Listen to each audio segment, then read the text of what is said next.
नाजरीन, आप देख रहे हैं रियासत का मशहूर व मकबूल यूट्यूब चैनल बज़्म आईना वकील साहब पोस्ट सैयद कुदरतुल्लाह क़ादरी वकील साहब एक बार फिर करनूल की इंतहाई ज़रूरी अहम खबर के साथ आपके रूबरू हाज़िर हूँ। ख़बर ये है कि आज करनूल में वाक़ उस्मानिया कॉलेज में AMD इम्तियाज़ IAS रिटायर्ड की जानिब से लिखी किताब जिसका नाम अंडरस्टैंडिंग वक्फ़ लॉ की बुक रिव्यू तकरीब का इनेकाद अमल में लाया गया। इस मौके पर मेहमान ख़ुसूसी की हैसियत से बहुत सारे लोगों ने शिरकत की, जिसमें introductory address professor Samiuddin Muzammil ने की। साथ ही साथ इस मौके पर बुक का रिव्यू करते हुए जमशीद अली ख़ान इंडस्ट्रियलिस्ट और बुक रिव्यू करते हुए डॉक्टर मंसूर रहमान साहब ने बताया कि वक्फ़ लॉ पर बेहतरीन किताब लिखी गई है AMD इम्तियाज़ रिटायर्ड IAS ऑफ़िसर की जानिब से।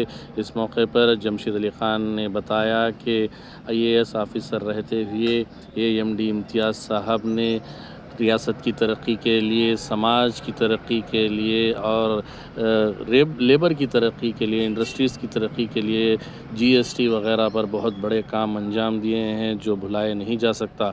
इस मौके पर जमशेद अली ख़ान ने AMD इम्तियाज़ साहब रिटायर्ड IAS से अपील की कि वो कुछ अच्छे प्रपोज़ल्स बनाकर इंडस्ट्रीज़ के लिए, IT हब के लिए और फार्मास्यूटिकल हब के लिए हुकूमत को रवाना करें, ताकि हुकूमत यहाँ पर IT हब, फार्मास्यूटिकल हब और दीगर बड़े इंडस्ट्रीज़ कायम करे, ताकि यहाँ पर बेरोज़गारी का मसला दूर हो सके।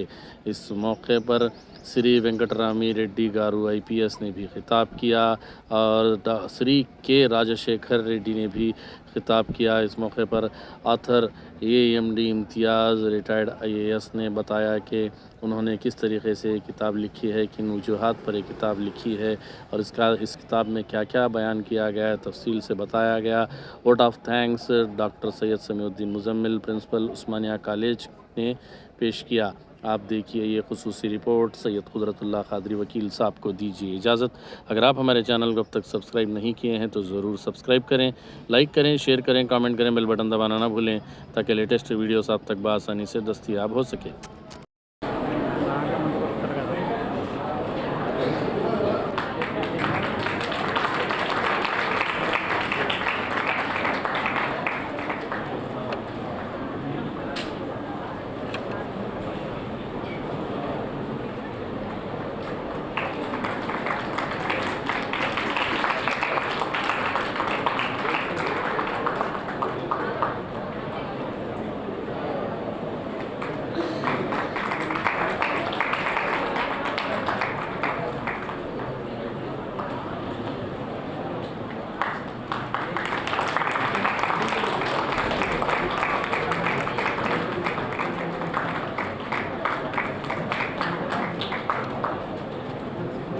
An entrepreneur,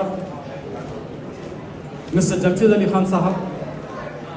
We know him as a community elder who is there in every community function.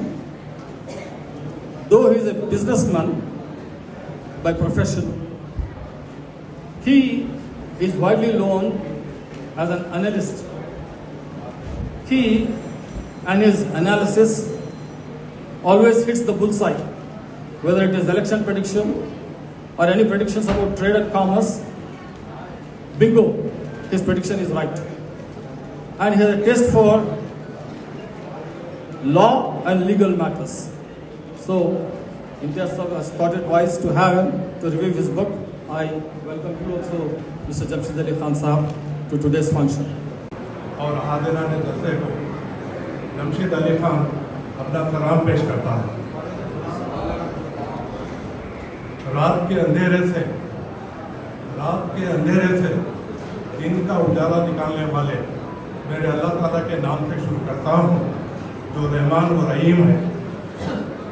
अभी जो किताब यहाँ पे रीलॉन्च हो रही है, अंडरस्टैंडिंग वक्त लॉ, ये किताब हमारे शहर, आंध्र प्रदेश के शहर विजयवाड़ा से ऑलरेडी लॉन्च हो चुकी है, जिसकी सदारत former justice of Andhra Pradesh high court Durga Prasad Rao ने की है।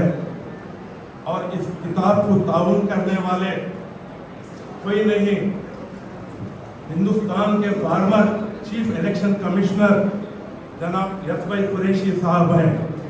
और दूसरा ताउन करने वाले ये additional chief principal secretary Assam हुकूमत के हैं, जो कि डॉक्टर आरिफ अहमद साहब हैं। उनकी सदारत में ये किताब इम्तियाज साहब ने विजयवाड़ा शहर में लॉन्च की है।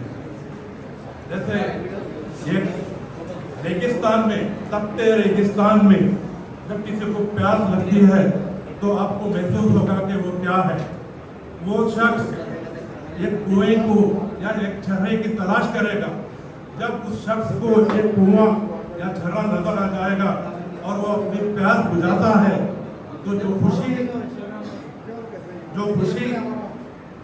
उस प्यासे को मिलती है, उतनी ही खुशी उस झरने या उस कुएं को मिलती है जितनी खुशी उस प्यासे को मिलती है।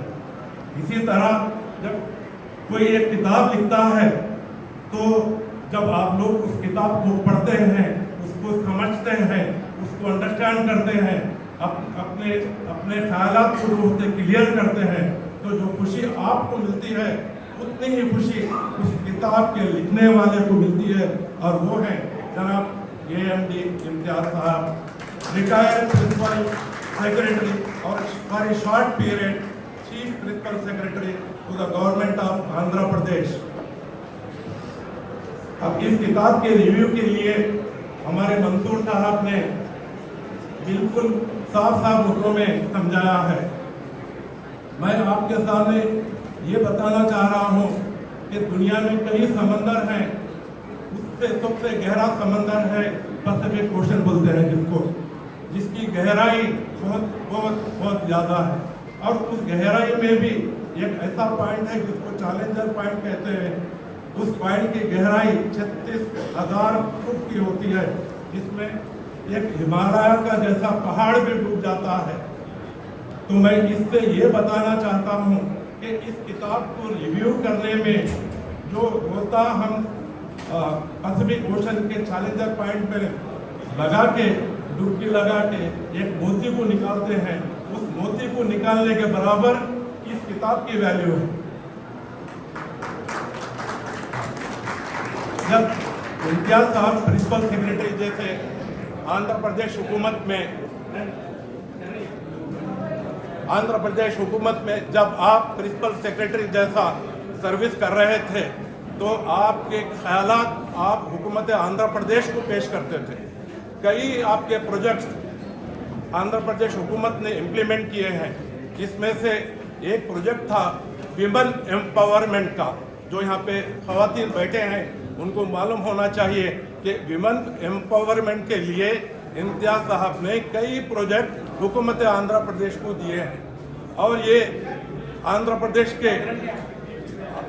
प्रदेश के कई डिस्ट्रिक्टों में अपना दौरा करते थे, अपने स्पीचेस देते थे, औरतों को मोटिवेट करते थे कि आप विमेन एम्पावरमेंट के लिए आए। और सरकार से कई करोड़ रुपया इन्होंने लाखों औरतों को फराहम किया है।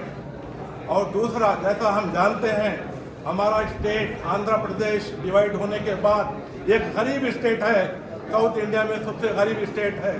तो आपने उस स्टेट में फूड प्रोसेसिंग यूनिट के लिए कई करोड़ रुपए हुकूमत आंध्र प्रदेश से जो है फराहम करवाए। और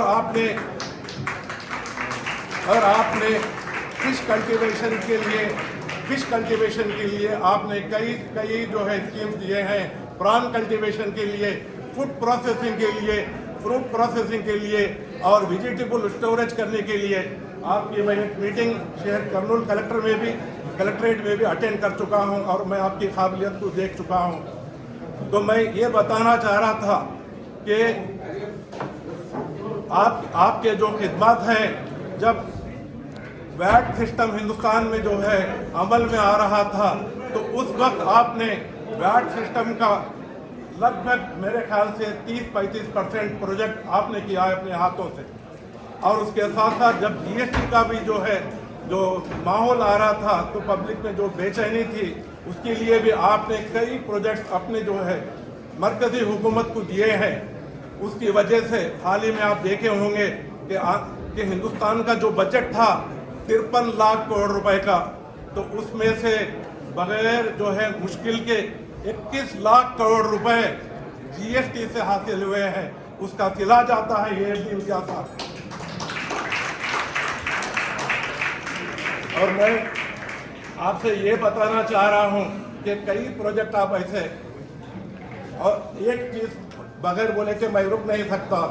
29 फरवरी 2024 में मैं जब हैदराबाद जीएसटी कमिश्नर के साथ था, तो उसके साथ में आपके एक बैचमेट भी थे जिनका नाम श्रीनिवासुलू है, और ये रिजवी साहब जो है जीएसटी के तेलंगाना के कमिश्नर थे। तो उन्होंने ये देख के मुझे ये कहा कि इम्तियाज साहब 3 या 4 दिन हुआ रिजाइन कर चुके हैं। तो मैंने उनसे पूछा, तो वो बोले कि एक काबिल ऑफिसर हुकूमत ऑफ आंध्र प्रदेश ने खो दिया है। तो ये उनके अल्फाज थे।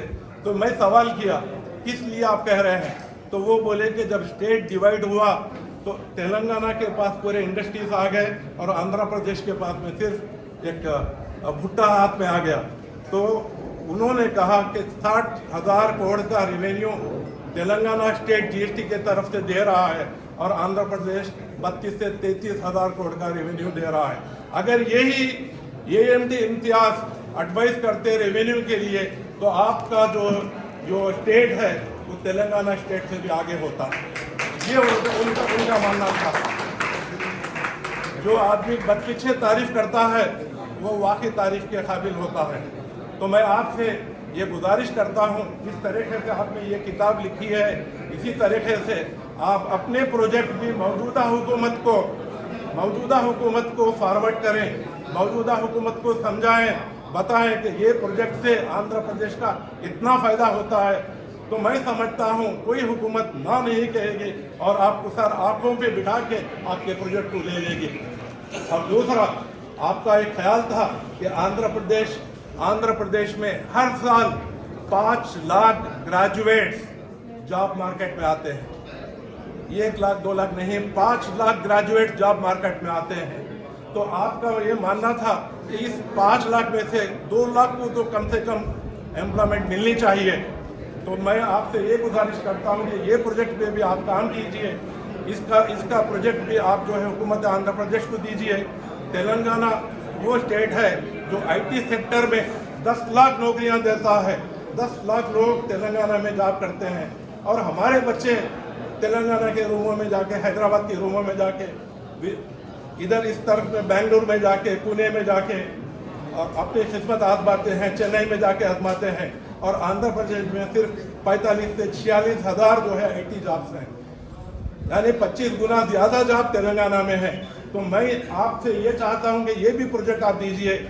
और फार्मा सेक्टर के लिए आज हैदराबाद शहर पूरी दुनिया में दूसरे मुकाम पे है फार्मास्यूटिकल सेक्टर के अंदर, जिसमें 5.5 लाख लोग काम करते हैं।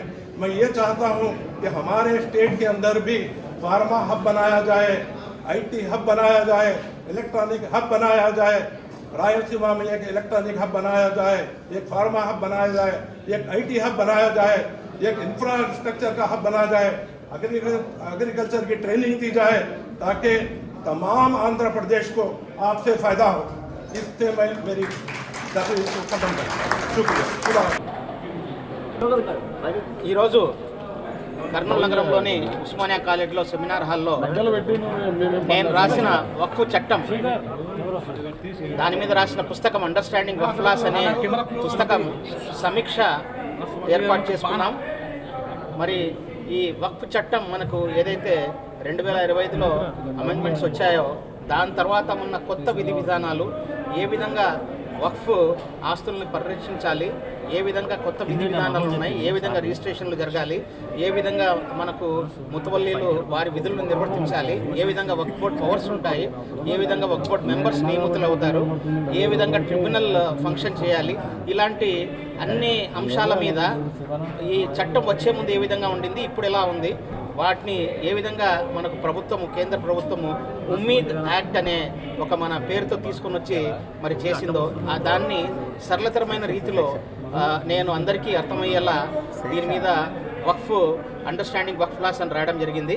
అలాగే మనకు ఇది నేను గత సంవత్సరం ఆగస్టులో మనకు బిల్ వచ్చిన తర్వాత దాని మీద చాలా అధ్యయనం చేసి అప్పుడు కేంద్ర ప్రభుత్వం ఏర్పాటు చేసిన జాయింట్ పార్లమెంటరీ కమిటీకి కూడా నేను వారి ముందు కూడా నా రికమెండేషన్స్ని వారికి ప్లేస్ చేయడం జరిగింది. ఆ అనుభవంతో మరి అందులోనూ నేను ప్రిన్సిపల్ సెక్రటరీగా పనిచేసిన అనుభవంతో ఈ వక్ఫ్ అండర్స్టాండింగ్ వక్ఫ్ లాస్ రాయడం జరిగింది. దానికంటే ముందు 6 నెలల క్రితం నేను ఆర్ఓఆర్ రెవెన్యూ లాస్ మీద కూడా పుస్తకం రాయడం జరిగింది. మరి ఈ వక్ఫ్ అండర్స్టాండింగ్ వక్ఫ్ లాస్ అనేది ఈ జనవరి 30వ తేదీ విజయవాడలో రిలీజ్ అయిన తర్వాత మరి కర్నూలు లో దీని సమీక్ష ఏర్పాటు చేసుకుందామని ఇక్కడ రావడము, మరి ఈరోజు చాలామంది పెద్ద సంఖ్యలో దీనికి హాజరు కావడం చాలా ఆనందంగా ఉంది. మీ అందరికి కూడా ధన్యవాదాలు. జై హింద్. Thank you.